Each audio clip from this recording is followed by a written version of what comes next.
What's up, everybody? Thanks for catching another episode of The More You Mow. I'm, of course, Jay, and today we're going to be talking about how to go and check your irrigation system after you come out of winter dormancy. Hang out and let's check out what we need to do in order to get this dialed in so we can get everything spraying just how we need it, so that way we can have our yard dialed in for the spring and summer coming up. So I pay a company to come by and winterize my system every fall or late fall, probably around Thanksgiving, December. I live on a well, so I'm not exactly sure what the process is in order to winterize it. So I just let them take care of it. It costs me a couple bucks, and it's just ease of mind. It gets done. Usually while I'm at work, I come back, we're good to go.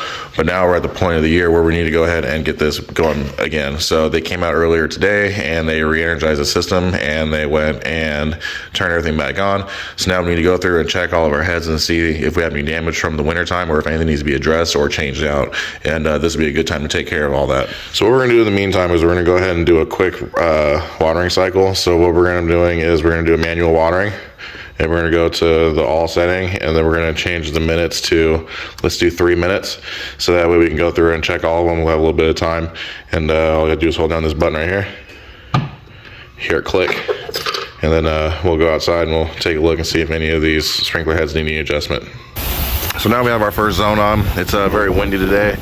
Probably better check this when it's not so windy, but I got to turn back on. I got a little excited, so I just want to make sure that everything's at least spraying as it's supposed to be. So, I mean, you can see all the heads are spraying just fine. The wind's kind of blowing the water anywhere it wants to go, but all in all, I don't see any damage. I don't really see much that needs to be immediately fixed, at least for this zone. So I think that we're looking okay, at least for zone 1 for the front yard. If you wouldn't mind, please use the wind noise. Like I said, it is very windy today. Not much I can do about that, but we're just trying to make sure these sprinklers are spraying where they're supposed to be spraying. Okay, zone 2 is now starting to pop up. So as far as I can tell, zone 2, which is mostly just the side yard right here, with these guys that just pop up. They're not, these guys don't rotate at all. They just kind of spray where they're spraying at. Those look good. Let's check the other side. And now we're coming up on the other side of zone 2, which is more stationary heads. Those look just fine. I don't see anything that brings up any kind of concern, so we'll go ahead and wait for zone 3 to pop up. Okay, zone 2 is completed, and now we have zone 3 coming out, which is the one I have the most concern about. This area is by far has the most traffic. This is where the dogs hang out. This is where they play. This is where they run. So the one over in this corner over here, I'm kind of concerned about. So I'm gonna go walk over there and see what we got. Seems to be working just fine. So I would say zone 3 is looking good. I have a zone 4 back here. It's just one sprinkler head, so I'm not too worried about that. And we'll catch up again when it gets back over to zone 5, which is going to be in the front. So these right here are 2 different types of screwdrivers that you can use to adjust the heads. So this one on the left, I believe, is from my above ground system I had set up using Orbit spray heads. And then this is what I got when I got my Rainbird system installed.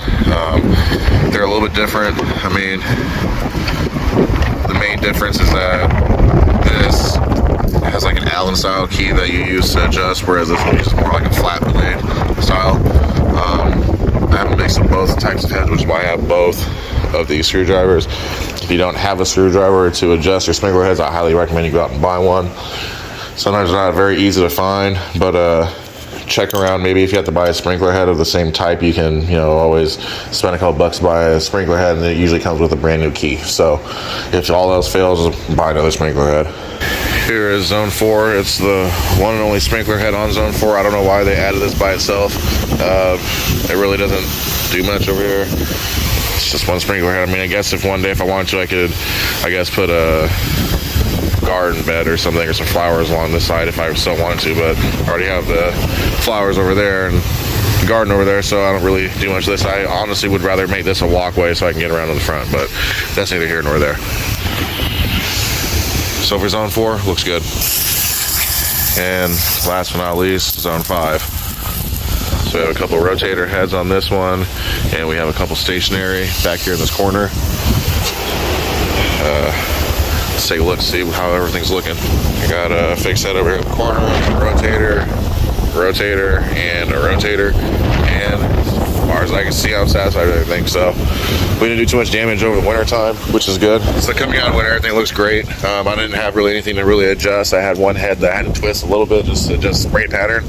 But other than that, I mean, everything looks good. It's a windy day, so it's gonna be kind of hard to exactly see how everything's actually spraying.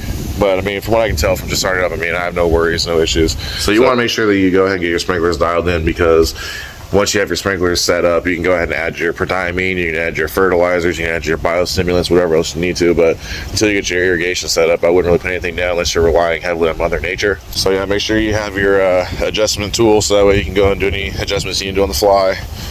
Make sure you walk your ground so you know where your heads are supposed to be at. Make sure they're all doing what they're supposed to be doing. And all in all, I mean, this is really the beginning of your season. So this is Jay. Thanks for tuning in to another episode of The More You Mow, and you guys take care. Thanks.